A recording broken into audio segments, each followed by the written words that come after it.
Assalamualaikum warahmatullahi wabarakatuh.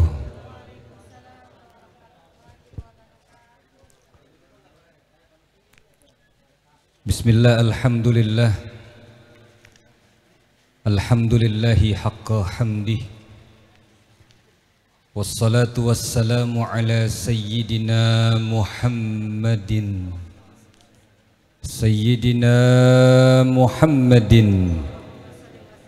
sayyidir rasulih wa ala alihi wa ashabih. Allahumma salli wa sallim ala sayyidina Muhammad salatan yattasiru biha ruhul musalli alaihi bih fayanbasitu fi qalbihi nuru sirrihi ta'alluki bihi wa khubbihi wa yuktabu biha bi inayatillahi fi hizbihi wa ala alihi wa ashabihi. Subhanaka la ilma lana illa ma 'allamtana innaka antal alimul hakim. Wala hawla wala quwwata illa billahil aliyyil azim. Hadratal mukarramin, segenap para alim ulama, para asatiz, para tuan guru, para hujjaj, para tokoh masyarakat, hadirin hadirat kaum muslimin dan muslimat, para pecinta baginda Nabi kita Muhammad sallallahu alaihi wasallam. Wabil khusus pimpinan Majelis Ta'lim Ar-Rauzan, betul ya? Al-Mukarramah Umi Haja Santi. Mudah-mudahan Allah Ta'ala berikan kesehatan, keafiatan yang sempurna, diberkahi setiap langkah perjuangannya oleh Allah Subhanahu wa Ta'ala. Al-Mukarram Al-Ustaz Habiban Al-Mahbub, guru kita tercinta Al-Habib Ibrahim Al-Aidid, hafizahullahu ta'ala wa ra'ah. Kita doain mudah-mudahan beliau senantiasa diberikan kesehatan dan keafiatan oleh Allah Subhanahu wa Ta'ala, hingga terus bisa membimbing kita menuju jalan yang diridhoi oleh Allah Subhanahu wa Ta'ala. Akhinal kiram, Al-Ustaz Hafiz Kurnia, sahabat saya Al-Ustaz Abi Kusnadi, yang baru saja menyampaikan kata sambutan dan memberikan ilmu kepada kita semua. Mohon maaf kalau saya minta bangku. Sudah beberapa hari kondisi kesehatan saya lagi menurun, karena hampir tiap malam ayab-ayaban mulu. Doain biar saya gemuk sehat. Alhamdulillah, malam hari ini malam yang Allah Ta'ala kembali mengizinkan saya bisa bersilaturahim di tempat ini. Setelah beberapa tahun yang lalu, saya ingat saat satu panggung dengan Allahyarham Kiai Haji Fahrur Razi Ishaq. Ini kalau nggak salah ini tempatnya nih, tempat mampiran waktu itu. Bener ya? Dan setelah pertemuan itu beliau memberikan wasiat. Kata beliau, udah waktunya antum yang muda-muda maju. Kita orang udah pada tua. Waktunya yang muda maju, tapi sekalipun antum udah pada tampil di mana-mana, jangan lupa tetap terus ngaji. Karena alhamdulillah setiap 2 pekan sekali saya ngaji sama beliau di kediamannya, baca kitab Syarah Arba'in Nawawi Al-Majalisus Saniyah. Dan gak menyangka itu merupakan kalimat terakhir yang beliau sampaikan ke saya di majelis ini. Setelah itu kabar yang mengejutkan, beliau telah kembali menghadap Allah Subhanahu wa taala. Yuk sama-sama kita baca Fatihah.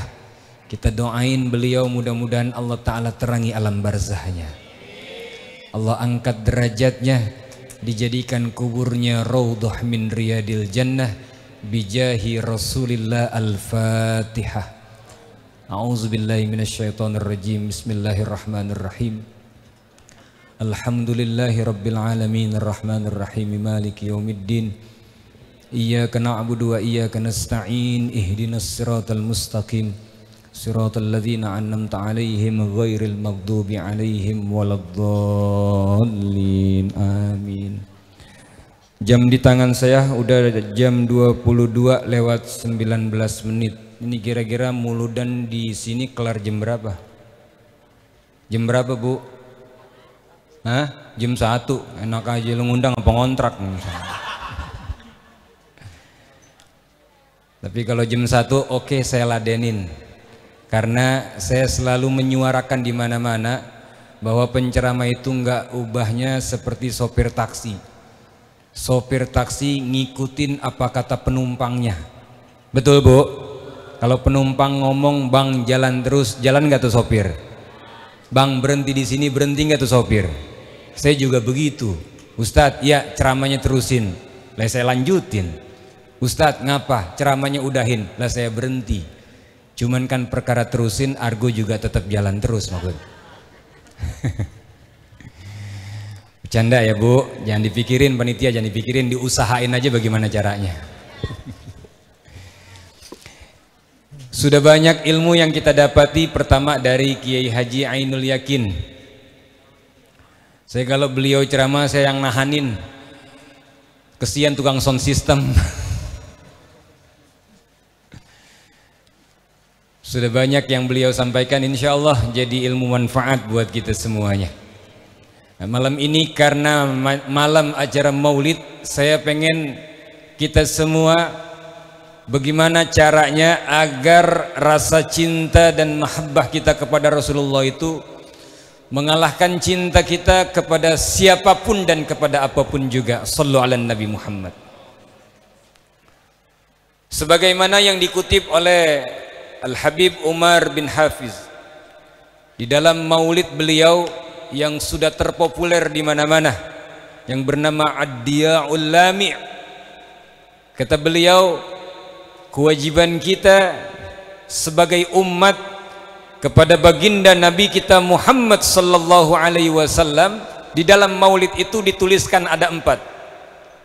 Bu, sehat? Ada berapa, Bu? 4. 4 apa? Bu, 4 apaan? 4 kewajiban kita sebagai umat kepada Nabi Yuna Muhammad. Sallu ala Nabi. Kata beliau, wa bihubbihi wa bizikrihi wan nasri wa tawkiri rabbul arsi qad awsana. Sallu ala Nabi Muhammad. Jadi kewajiban kita kepada baginda Nabi kita Muhammad sallallahu alaihi wasallam yang pertama, wa bihubbihi.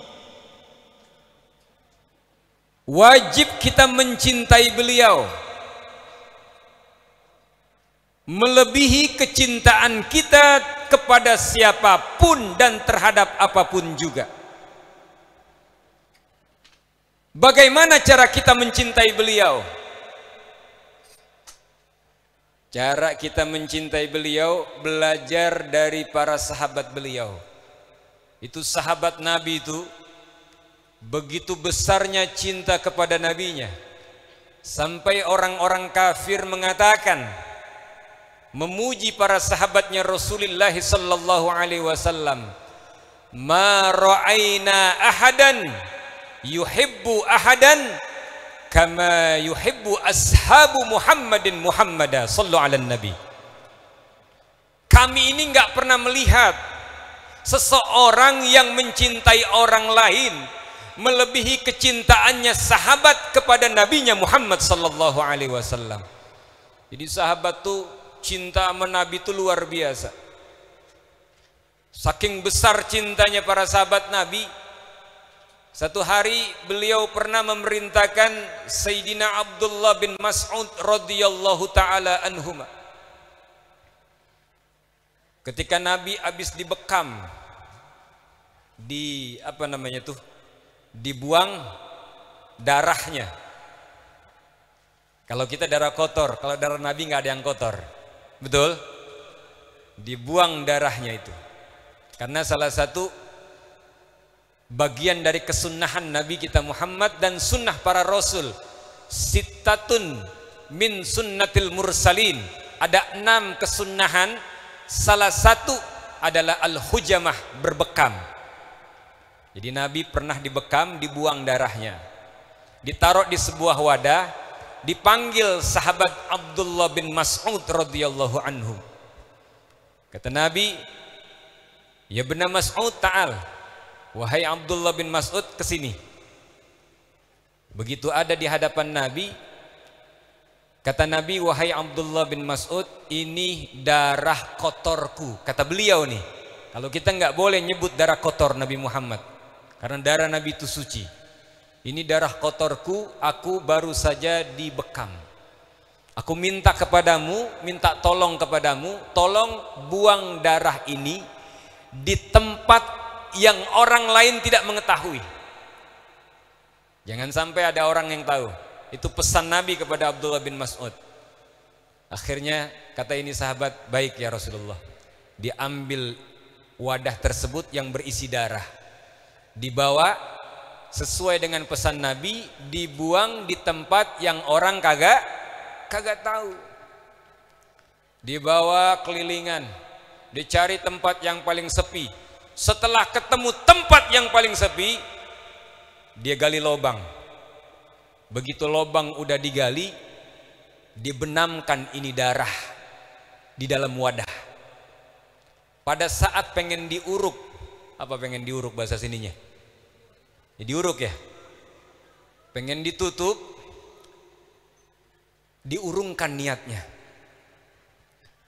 Bener kalau saya pendem ini darah di bawah tanah, kagak ada orang yang lihat dan gak ada orang yang tahu. Sesuai dengan pesan Rasulullah.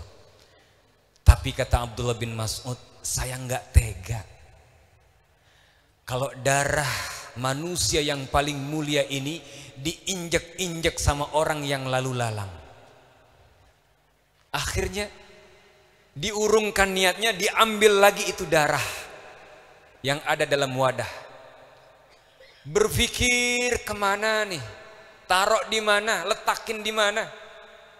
Gak lama kemudian timbul ide cemerlangnya. Dia punya ide yang paling cemerlang. Sesuai dengan pesan Nabi, buang di tempat orang yang tidak ada orang yang tahu. Dan pada akhirnya dibuang kemana? Dibuang ke dalam tubuhnya. Diminum itu darahnya Rasulullah Sallallahu Alaihi Wasallam. Singkat kisah, seusai itu beliau ngadep Nabi. Ditanya dong sama Nabi, gimana wahai Abdullah bin Mas'ud, sudah kau jalani amanah dariku? Sudah ya Rasulullah. Kau buang darahku di tempat orang tidak tahu? Iya ya Rasulullah.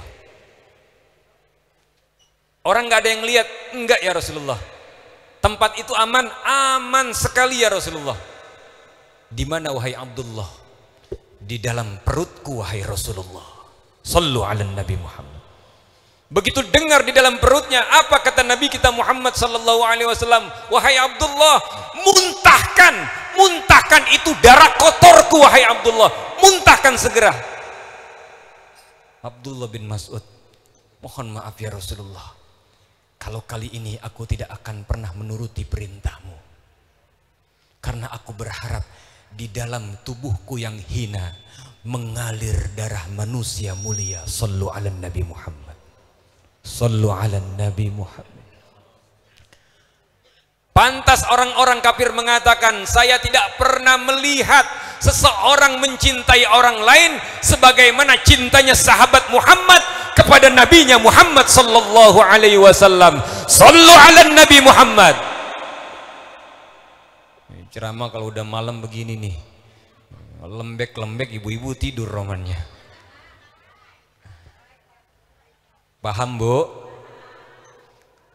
Terus kalau level cinta kita tuh nggak seperti sahabat, paling kagak seperti apa cara kita mencintai Rasulullah Sallallahu Alaihi Wasallam.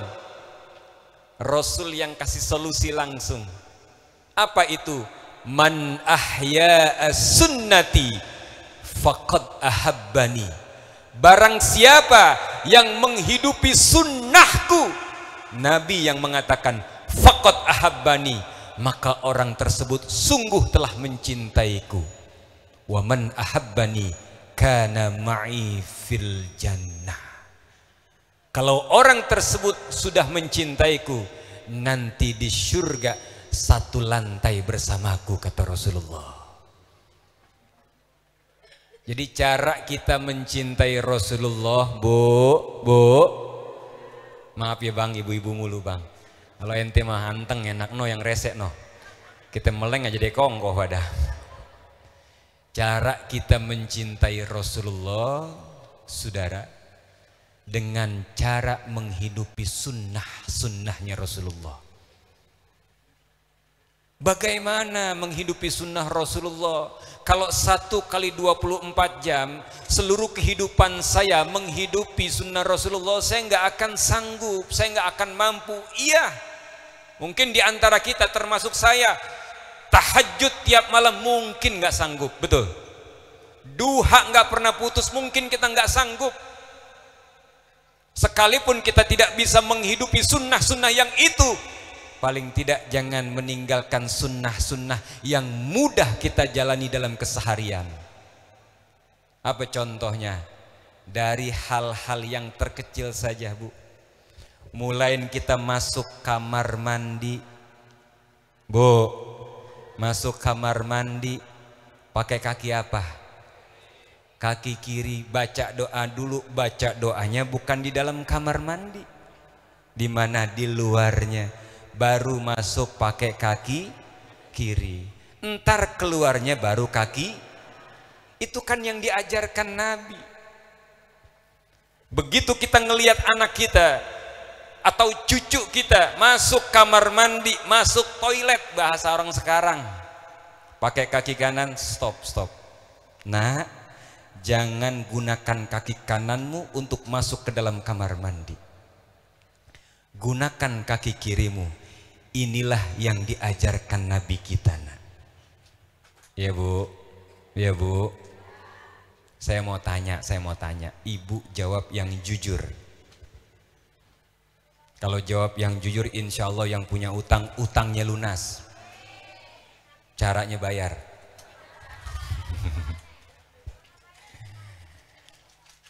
Saya mau tanya, Bu, kaki kanan ame kaki kiri, kuatan mana? Nyaut ngapa segini banyak? Ini kok orang semua kan ini ya isinya. Kaki kanan sama kaki kiri kuatan mana? Kanan. Ibu-ibu sebelah mari. Kaki kanan sama kaki kiri kuatan mana Bu? Bu, ini yang belah mari. Lu kan udah nyaut sono. Kanan sama kiri kuatan mana Bu? Hah? Apaan? Kanan. Pak, ini bapak-bapak yang di dalam. Kanan sama kiri kuatan mana Pak? Kanan. Ada lagi nggak jamaahnya? Ini bang, lu pada anak-anak hadro. Kanan sama kiri kuatan mana? Kanan. Siapa yang bilang kiri tuh? Siapa yang bilang kiri? Masya Allah, ini tukang son ngaji nih. Nih yang bener nih. Kanan sama kaki kiri, kuatan kaki kiri. Kenapa banyak orang masuk kamar mandi, kepleset di kamar mandi, akhirnya dia jatuh, pembuluh darahnya pecah? Boleh jadi survei mengatakan mereka masuk dengan kaki kanan lebih dahulu, padahal kaki kiri lebih kuat. Dan inilah sunnah yang diajarkan Nabi, tapi yang ngamalin orang Jepang. Orang Jepang bikin motor standarnya di kiri apa di kanan? Berarti kaki kiri sama kaki kanan kuatan mana? Tadi lu kata kanan, bagaimana sih ceritanya? Kaki kanan, jajalin turun dari bis pakai kaki kanan duluan. Jadi dibalik kesunahan, setelah diteliti, setelah dikaji, ternyata banyak menuai manfaat. Itulah ajaran Nabi Yuna Muhammad sallallahu alaihi nabi. Mulain yang kecil-kecil, Bu. Apalagi gunting kuku. Hari-harinya udah diajarin sama para ulama. Ya, Bu. Kalau enggak hari Senin, hari Kamis. Kalau enggak hari Kamis, hari Jumat. Ada manfaatnya di situ. Bahkan Nabi sampai ngajarin awal mula start yang pertama pada saat kita gunting kuku yang mana duluan? Tangan kanan, betul. Tangan kanan juga dimulai dengan jari yang mana duluan? Telunjuk, habis itu jari tengah, kemudian jari manis, lalu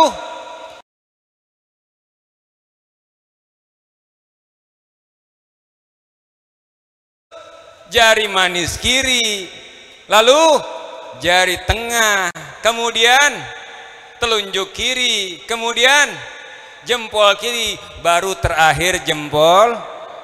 Coba di agama mana ajaran sampai sebegininya Rasulullah ngajarin? Hebat gak agama kita? Alhamdulillah. Mulain apa lagi? Makan. Diajarin makan sama Nabi. Sebelum kita makan, Nabi udah kasih warning. Bahkan Al-Quran memerintahkan kulu washrobu wala tusrifu. Yang enggak dibolehin sama Quran cuma satu, jangan berlebihan. Berarti makanan salah enggak? Minuman salah enggak? Tapi kenyataannya kita sering nyalahin apaan? Makanan. Begitu makan ada sop kambing, nggak mau, kolesterol. Begitu makan ada emping, nggak mau, urat gua pada asem. Padahal itu salah satu obat asam urat, makan emping, Bu. Insya Allah uratnya pindah dari kaki ke leher.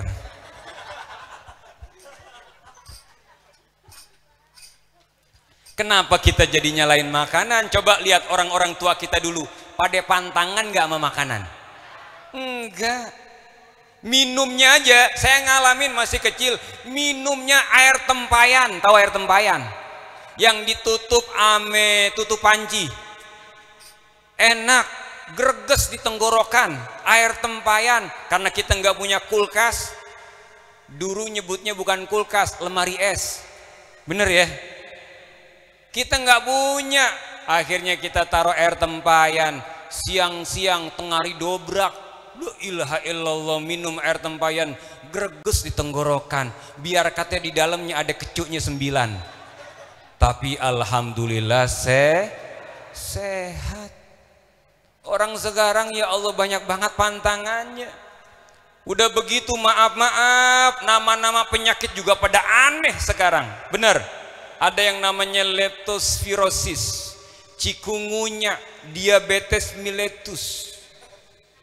Saya kagak ngerti namanya orang kampung penyakit-penyakit gituan. Yang saya tahu ampog, buduk, apalagi koreng. Tuh koreng kalau udah lama jadi berubah namanya benyenyeh. Apalagi itu gidu. Orang sini ngerti gidu? Ngerti gidu? Nggak perlu dijeksi. Tahu jeksi? Disuntik, nggak perlu dibawa ke Sibiset. Tahu Sibiset? Mana? Cipto, RSCM sekarang. Kenapa? Karena orang tua dulu tuh kenapa nggak mau ke Sibiset? Karena takut dijeksi. Akhirnya penyakit apapun dijampe aja, pakai rempah-rempah, pakai daun-daunan. Bocah perutnya kembung, umur setahun 2 tahun, makan kagak, minum kagak, laporan sama lakinya, dicentil perutnya sama lakinya, celetuk celetuk celetuk bunyi. Kata lakinya apa? Neng, lu ke pekarangan rumah, ambil daun jarak. Daun jarak lu ambil selembar, lu garang di kompor, kasih minyak kelapa, lu tampel di mana? Di perutnya, di pusernya, jampe dikit dah. habis bacain selawat Allahumma sholli ala Muhammad wa ala ali sayyidina Muhammad, dijampe sundung isinya rumput, perut melendung dalamnya kentut. Lah kentut tuh bocah udah. Orang-orang tua dulu tuh. Coba ada orang tua sekarang, anaknya sakit bukan dilariin ke rumah sakit, bukan buru-buru ditangani, difoto, ditaruh status WA, ditulisin GWS ya sayang. Ilaha illallah. Ya orang sekarang kan gitu, mau keluar rumah bukan baca bismillahi tawakkaltu ala Allah, tapi apa? OTW. Ada nggak di sini yang begitu? Ada nggak? Ya Allah, mana ngaji lagi nih malam orangnya.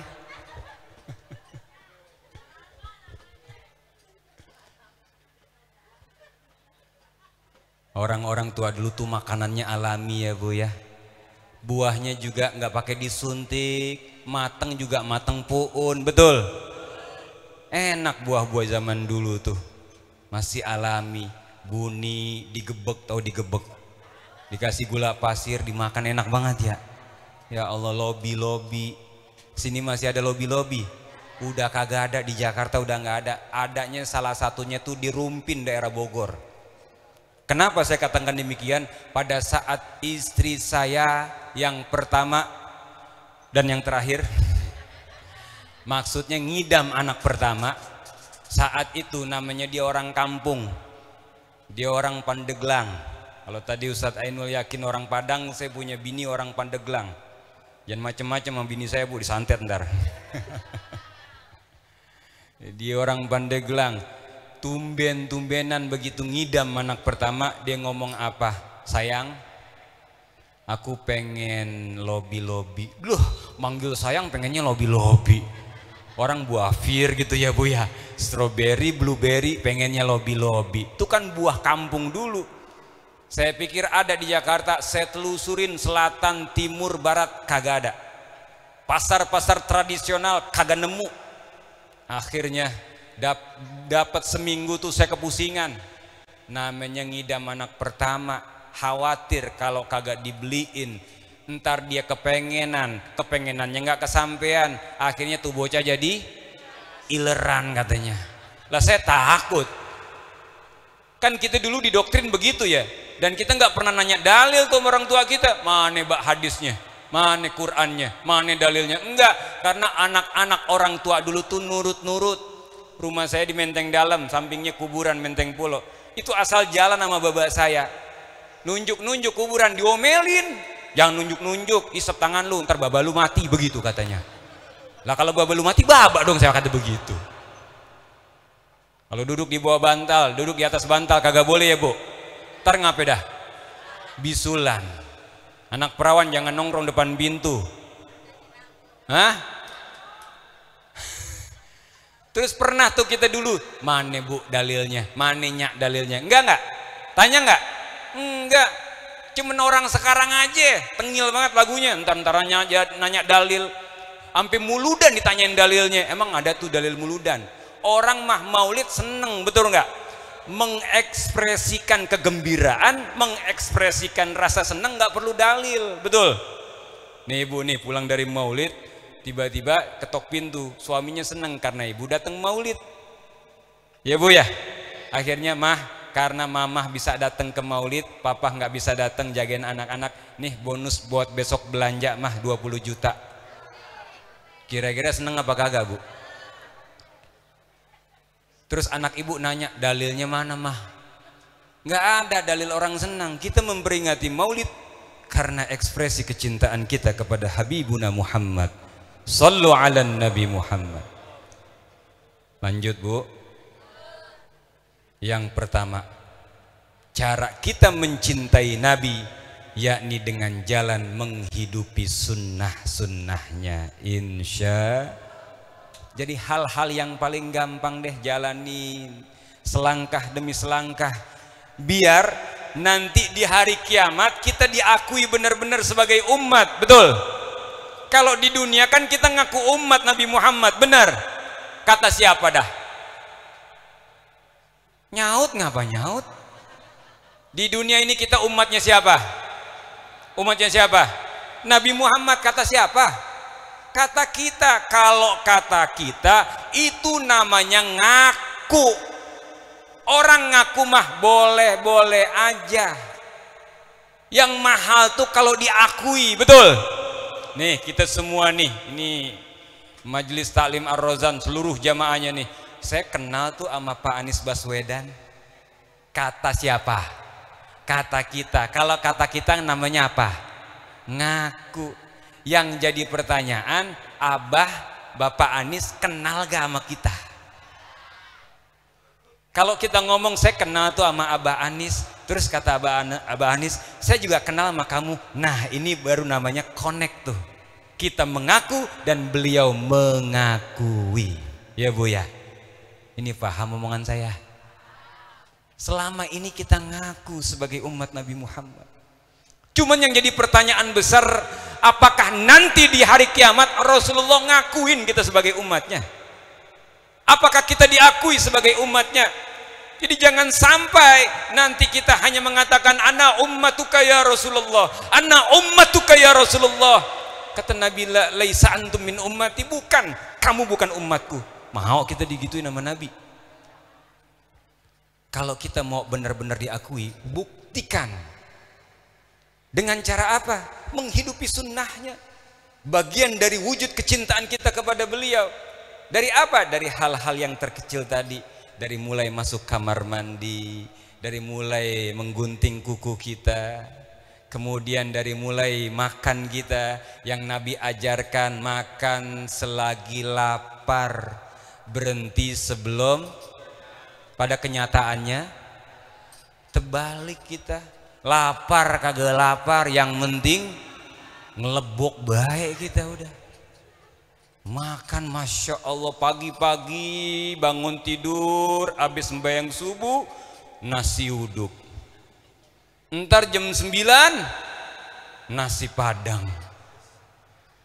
Habis lohor awe American warteg. Sore nyahi kalau kata orang Jakarta. Malam gegares lagi. Ikut maulid, habis itu ada kebuli, makan lagi. Dalam sehari berapa kali kita gegares. Dan modelnya kita tuh kalau belum 41 kali tahak belum berhenti romannya. Ini yang disebut dengan berlebihan kita. Betul? Betul? Makan silahkan makan, tapi kalau sakit jangan salahkan makanannya. Kitanya itu sepertiga harusnya buat nafas kita, sepertiga buat makan, sepertiga lagi buat istirahat kita. Enggak semua kita isi sama makanan mulu. Apalagi kalau bulan puasa, bener kita sanggup menahan nafsu. Dari kapan? Dari subuh sampai beduk asar doang udah. Begitu habis asar ada acara ngabuburit, jalan kemana tahu, di As-Safiyah tuh di depan kan wisata kuliner, makanan jenis apa aja ada, kolak aja berbagai macam kolak. Bahkan hebatnya kalau Ramadan tuh biji salak yang saya tahu keras, begitu Ramadan jadi lembek. Dibikin kolak sama ibu-ibu.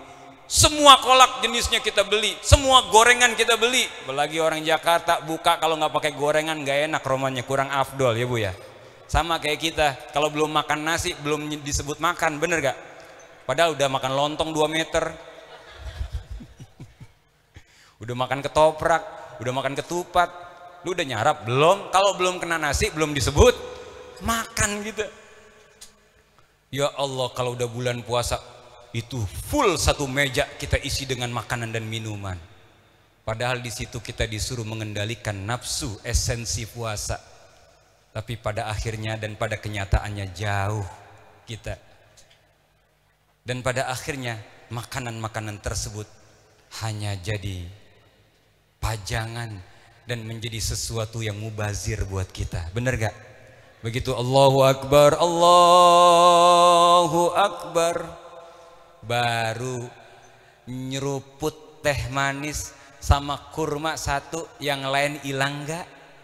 Hilang rasa yang lain gak? Hilang. Akhirnya sampai malam gak kemakan lontong basi, gorengan basi.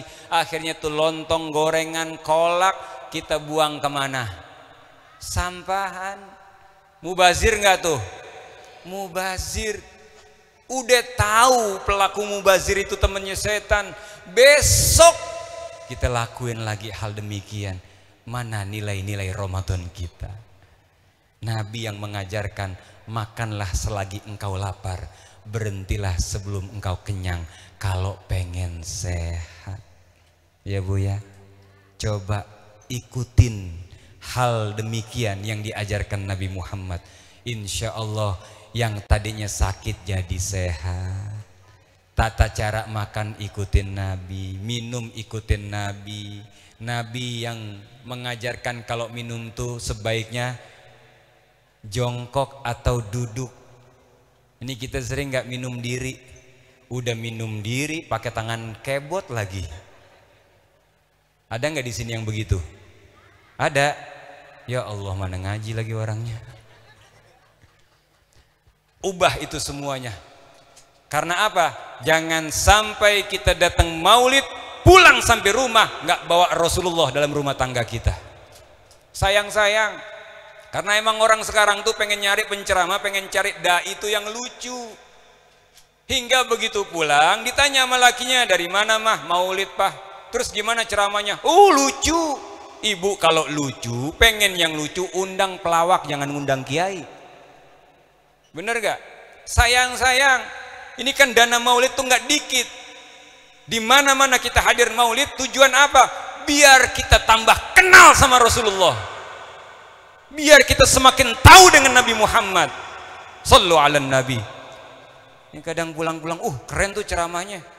Lucu, ya Allah lucu doang yang dibawa. Kita pengen ya Bu ya, dari Majelis Ar-Rozan, ayo kita ubah. Begitu hadir maulid, oh iya Rasulullah ngajarin makannya begini, Rasulullah ngajarin minumnya begini, Rasulullah ngajarin gunting kukunya begini, Rasulullah ngajarin ini, Rasulullah ngajarin itu. Jadi ini orang yang begitu datang maulid nggak akan pernah sia-sia. Karena apa? Karena setelah dia pulang dari majelis maulid, dia bawa nabinya Muhammad sallallahu alaihi wasallam. Wa bihubbihi wa bizikrihi. Yang kedua kata Habib Umar bin Hafiz, kewajiban umat kepada nabinya banyak menyebut namanya. Artinya kalau banyak menyebut nama Rasulullah sallallahu alaihi wasallam, berarti kita dianjurkan dan diwajibkan banyak berselawat kepadanya. Saya mau tanya, Bu, jawab Bu. Bu, Nabi butuh nggak dengan selawat kita? Nabi butuh nggak dengan selawat kita? Nabi nggak butuh dengan selawat kita. Nabi begitu Allah berselawat kepadanya, cukup untuk Allah berselawat kepada Nabi Muhammad, berarti Nabi tidak membutuhkan selawat selainnya kecuali Allah Subhanahu wa ta'ala. Terus kalau gitu apa gunanya kita berselawat? Kita berselawat kepada Nabi Muhammad kembalinya kepada diri kita, bukan buat Nabi Muhammad. Nih, saya kasih analogi yang gampang kita cerna. Ini ada air di dalam gelas full. Bahasa Jermannya luber. Kalau air di dalam gelas udah full, udah luber, diisi air lagi, yang ada apa? Tumpah. Nabi ini udah full Bu, udah penuh. Kalau kita baca selawat, berarti selawat itu kembali kepada siapa? Kepada kita. Maka perbanyaklah berselawat kepada Nabi Muhammad. Ibadah yang luar biasa nikmatnya, yang banyak fadilahnya, yang banyak keutamaannya, cuma berselawat kepada nabinya Muhammad sallallahu alaihi wasallam. Ayo sama-sama saya ngajakin kita semua baca selawat. Mau? Mau? Ini tadi vokal-vokal hadrohnya udah luar biasa, munsyid-munsyidnya juga udah luar biasa. Saya bawa juga munsyid saya. Boleh? Mana munsyid saya? Saya bawa ini anak murid saya yang biasa ngikut kemana-mana sama saya. Mana Fajar? Fajar ada Fajar?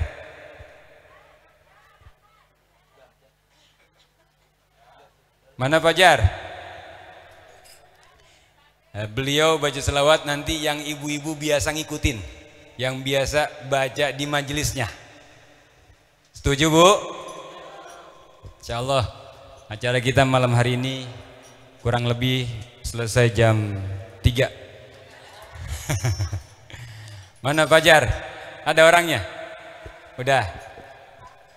Ya. Ayo semua ngikutin ya Bu ya. Ini selawat yang biasa ibu bawain, yang insya Allah ini nggak kalah hebat sama vokal-vokal kita. Ini vokalnya munsitnya ini luar biasa.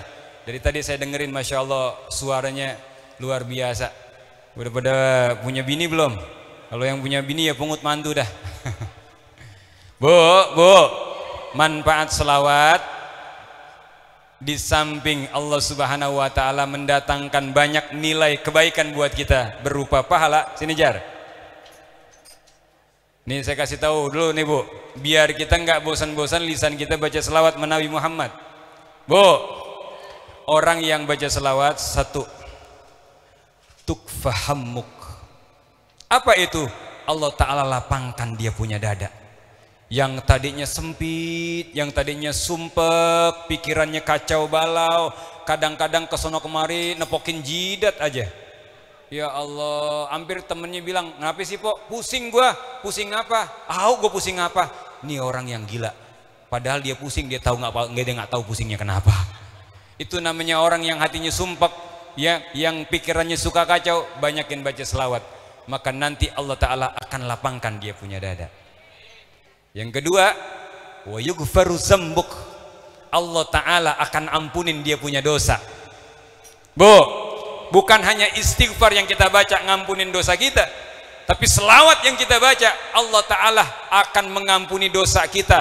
Terus kalau dosa kita udah diampunin sama Allah, nggak tanggung-tanggung, dengan selawat yang kita baca Allah juga bakal ngampunin dosa kedua orang tua kita. Dosa orang tua kita udah diampunin sama Allah Ta'ala, kita masih suka selawat sama Nabi Muhammad. Dosa anak keturunan kita, dosa anak keturunan kita udah diampunin sama Nabi Muhammad, terus kita masih suka baca selawat. Bayangin Bu, dosa tetangga kita pun diampunin oleh Allah Ta'ala. Ini kata Al-Allamah Al-Habib Hasan Asy-Syatiri di Hadramaut. Itulah keutamaan baca selawat. Yang ketiga, wa tuqdo hajatuk. Allah akan kabulin dia punya hajat. Ini kita yang datang malam hari ini kan punya keinginan masing-masing ya Bu ya.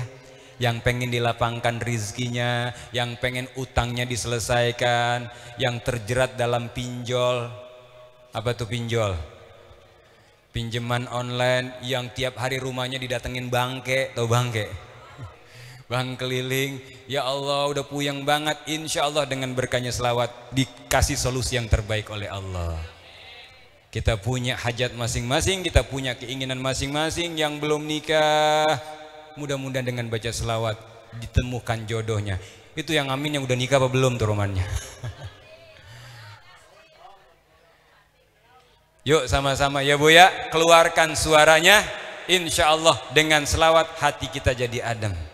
Dengan selawat hajat kita dikabul oleh Allah Subhanahu wa Ta'ala. Yuk Jar nyanyi. Mana mic-nya? Ditekan. Tekan dulu Jar emang. Ikutin Bu semuanya. Ya Bu ya. Yaudah ini aja.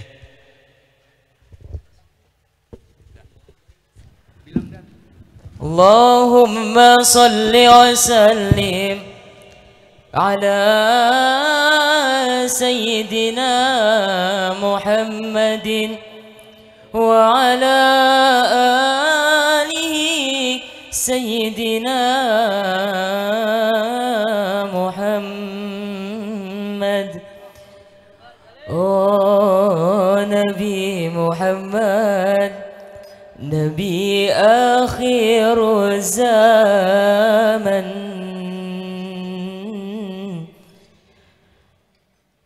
rahmat bagi umat di seluruh alam. Nabi Muhammad, mataharinya dunia yang bersinar abadi sepanjang zaman. Oh, Nabi Muhammad bagai purnama di tengah malam gelap gulita. Nabi Muhammad bagai pelita, cahayanya di atas cahaya. Wahai kaum muslimin muslimat, sampaikan salawat salam. Di langit ada matahari bersinar menerangi bumi. Hari bersinar menerangi bumi, cahayanya yang tajam menembus kegelapan, menerangi seluruh alam, menerangi seluruh alam. Di langit ada matahari bersinar menyinari bumi. Di langit ada matahari bersinar menerangi bumi, cahayanya yang tajam menembus kegelapan, menerangi seluruh alam, seluruh alam. Nabi Muhammad, Nabi akhir zaman,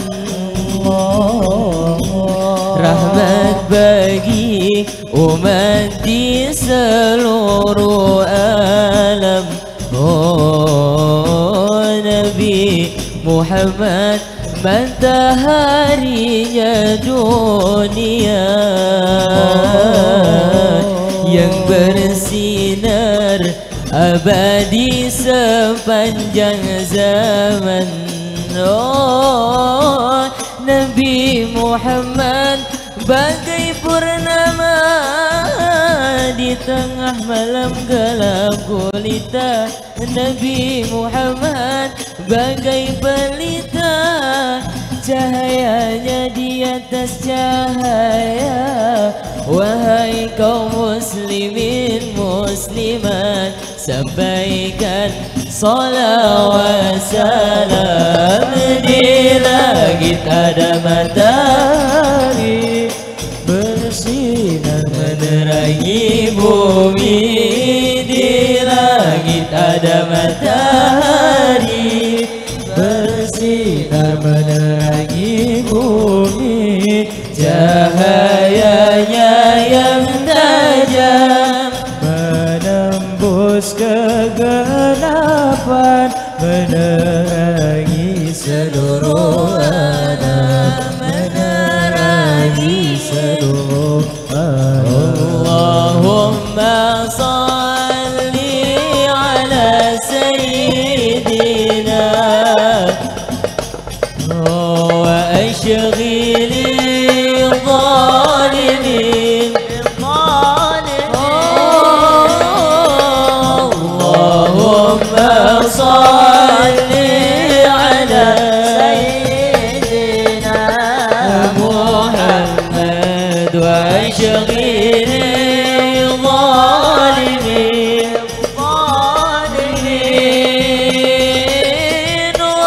واخرجنا من بينهم سالمين.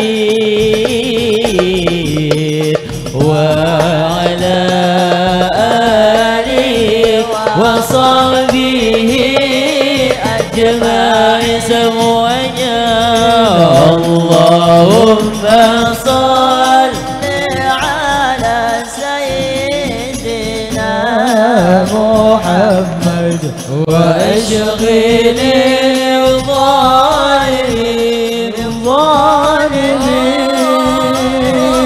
اللهم صل على سيدنا محمد واشغل الظالمين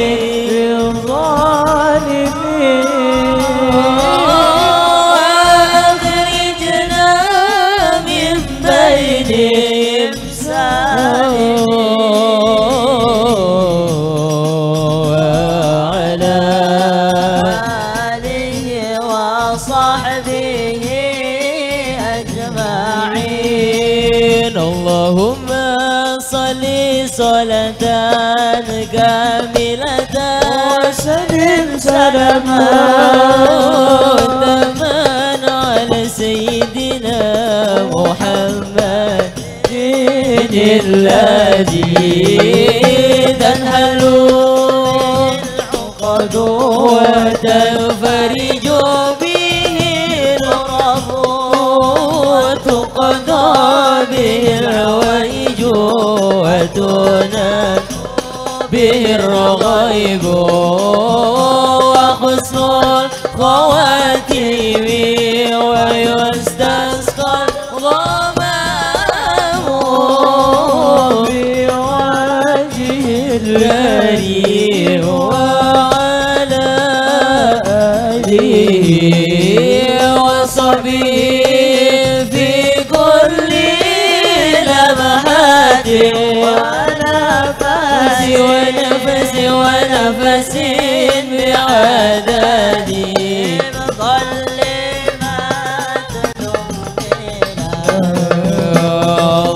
اللهم صل على سيدنا محمد في القلوب ودوائها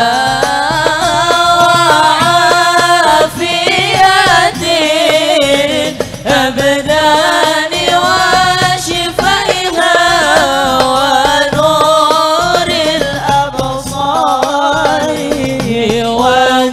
وضيائها وعلى آله وصحبه وسلم اللهم صل على سيدنا محمد في القلوب ودوائها وعافية الأبدان وشفائها ونور الأبصار وضيائها وعلى آله وصحبه وسلم اللهم صل وسلم على سيدنا محمد صاحب البشرى صلاة تبشرنا بها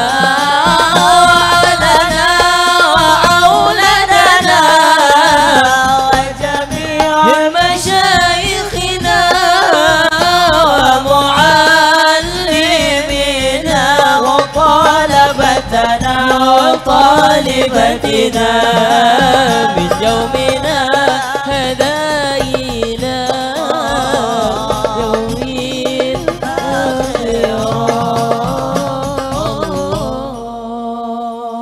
اللهم صل وسلم وبارك عليه وعلى آله صلوا على محمد Barik alaih wa ala alih. Bu, jadi yang kedua, wa bihubbihi wa bizikrihi, banyak nyebut Nabi Muhammad, insya Allah segala kesulitan hidup kita diangkat oleh Allah Subhanahu wa taala. Yang ketiga dan keempat saya persingkat, wa bihubbihi wa bizikrihi wan nasri, menolong syariatnya Nabi Muhammad sallallahu alaihi wasallam. Bagaimana caranya? Sekemampuan kita. Tolong ajaran Nabi Muhammad. Kalau kita anak perawan keluar rumah masih membuka aurat, maka kewajiban sebagai orang tua jangan sampai kita membiarkan anak kita keluar rumah auratnya masih kebuka, ya Bu ya. Tolong ajaran Nabi Muhammad, bela syariatnya Nabi Muhammad sallallahu alaihi wasallam. Kalau mau masang di status WA, pasang yang baik-baik, yang bikin orang menambah keimanan kepada Allah Subhanahu wa ta'ala, ya Bu. Jangan sampai bikin status yang nggak bener. Status rumah tangga dibawa ke media sosial. Orang laki dikasih makan sama bininya kangkung sampai distatusin. Brengsek bini gua, tiap hari gua kasih 100.000, gua diempanin kangkung mulu tiap hari. Akhirnya gara-gara kangkung yang distatusin di WA dilihat ama RT, ama RW, anak ama LMK, ama lurah. Kan gak enak cuman gara-gara kangkung sekelurahan tahu. Akhirnya besok tuh lakinya keluar rumah, kata Pak RW, kangkung lewat no kangkung. Bikin status yang bagus-bagus, bikin status tentang keadaan Palestina, biar makin peka kita sama mereka, karena mereka adalah bagian dari kita semua. Dan yang keempat, wattauqir, mengagungkan Nabi kita Muhammad sallallahu alaihi wasallam.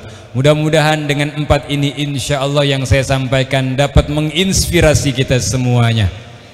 Mudah-mudahan kita berharap kepada Allah Subhanahu wa ta'ala, selesainya kita memperingati Maulid, kita bisa membawa Nabi Muhammad dalam rumah tangga kita, berumah tangga dengan cara Nabi Muhammad, bermasyarakat dengan cara yang diajarkan oleh Nabi kita Muhammad. Dan mudah-mudahan kita semua mendapatkan kecintaan Nabi kita Muhammad sallallahu alaihi wasallam. Amin ya rabbal. Al-Fatihah. A'udzubillahi minasyaitonirrajim. Bismillahirrahmanirrahim. Alhamdulillahirabbil alamin arrahmanir rahim maliki yaumiddin. Iyyaka na'budu wa iyyaka nasta'in. Ihdinas siratal mustaqim, siratal ladzina an'amta 'alaihim ghairil maghdubi 'alaihim waladdallin. Amin. Ini saja yang dapat Al-Fakir sampaikan, kurang dan lebihnya mohon dimaafkan. Wallahul muwafiq ila aqwamit thoriq. Wassalamualaikum warahmatullahi wabarakatuh.